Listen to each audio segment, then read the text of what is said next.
Hello everyone. I am now going to discuss about shortest path problem. What is the shortest path problem? Suppose you are given a graph,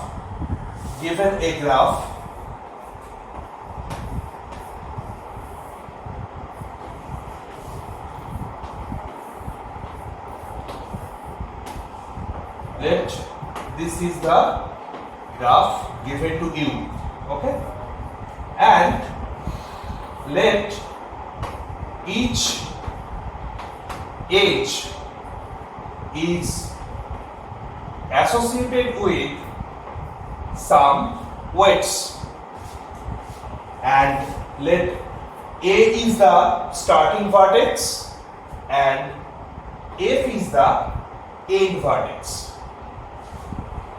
So in shortest path problem, in case of single source shortest path, this shortest path problem can be classified, can be divided into two parts: single source shortest path and all pair shortest path. So in single source shortest path, there is a single source and you have to find the distance, the shortest distance between this single source and any other node. Okay, so this is the single source shortest path problem. And there is another type of problem, that is all pair shortest path. That is, you have to find out the shortest distance always in terms of the weights of the edges, all pair, not the single source. Okay, so to address this single source shortest path, we use the Dijkstra's algorithm. Okay, Dijkstra's algorithm. But in all pair shortest path, we will use Floyd's algorithm. So in this video, we will just address the single source shortest path, Dijkstra algorithm. In our next video, we will address the all pair shortest path, that is Floyd's algorithm. So what is Dijkstra's algorithm? That is single source shortest path in a directed graph. Okay, so here we use a special leveling.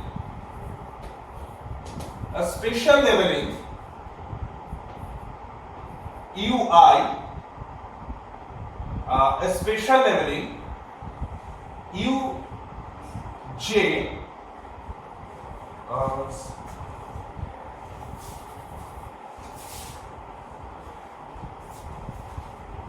Here the computation of algorithm advances from a node I to an immediately succeeding node J using a special leveling procedure.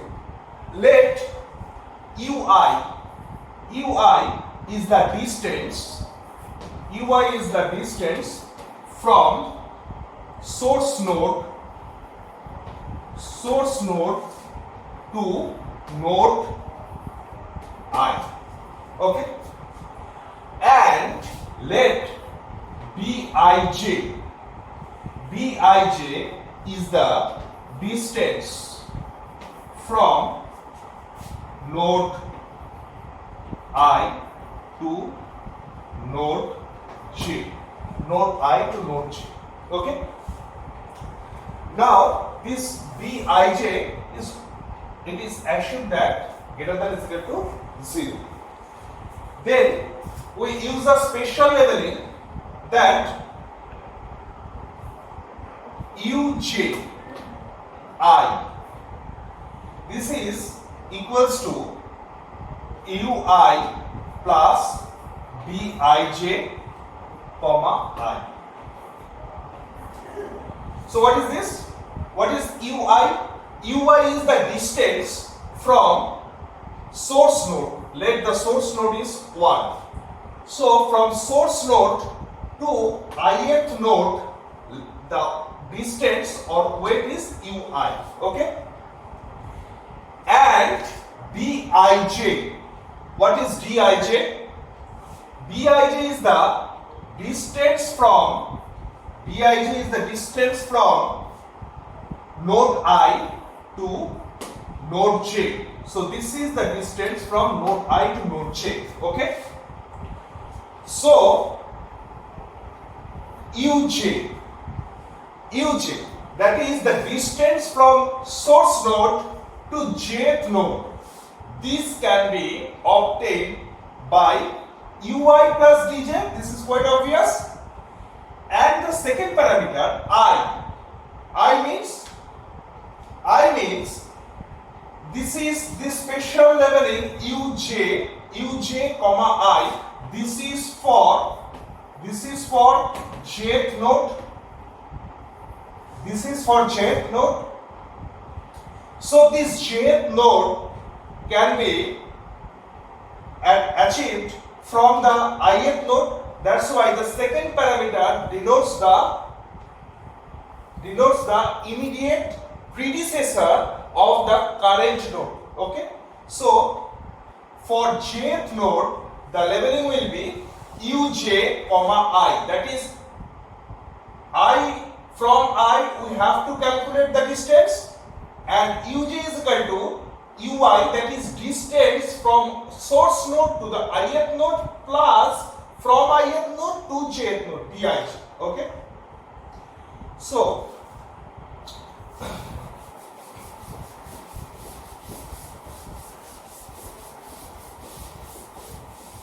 in Dijkstra's algorithm, so step 1, we initialize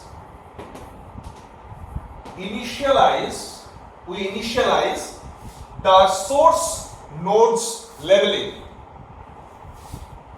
The source nodes leveling as 0 comma null.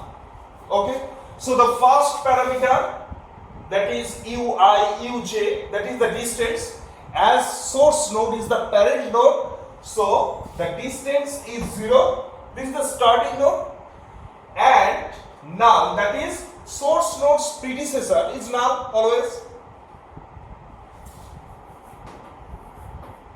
Then step 2. While computing the Dijkstra's algorithm, there are two types of nodes. First one is the temporary node. And another is permanent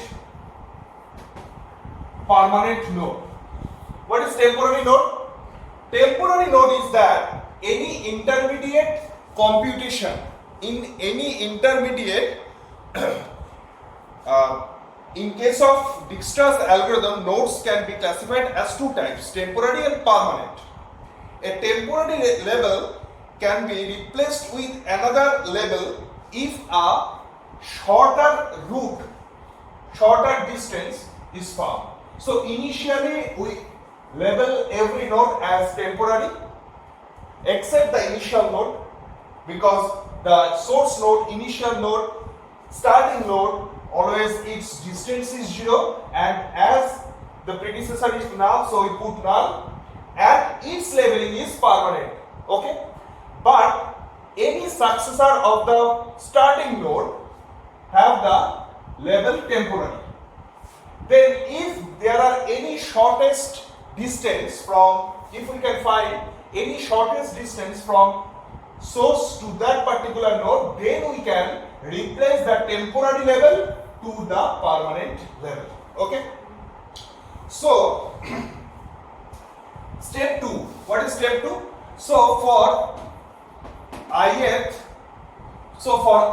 node, the level the level is ui, and for jth node, that is coming, that is the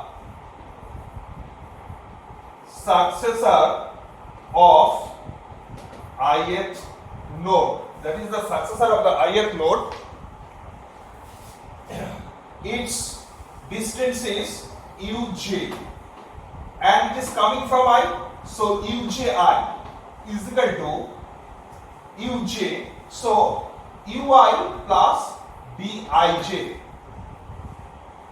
comma I. So you have to compute in this form. So this uj is equal to ui plus dij. Okay. And if this jth nodes level will be temporal. Okay. And if the jth node is labeled with uj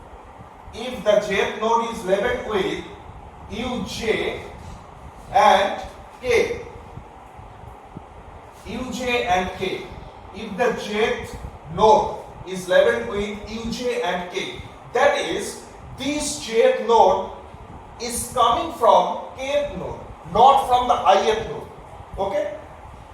Then we have to compute if bij, if ui plus bij, that is distance from I to j, is less than uj. If so, that is uj, this uj can be obtained from kth node if this value is greater than ui plus dij.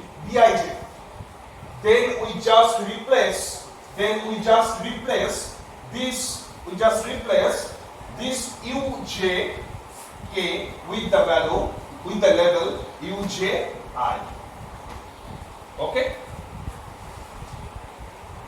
And the temporary level can be replaced with the permanent level. Okay. And if there are no such, the algorithm stops when all the temporary levels becomes the permanent level. Then the algorithm stops. Okay.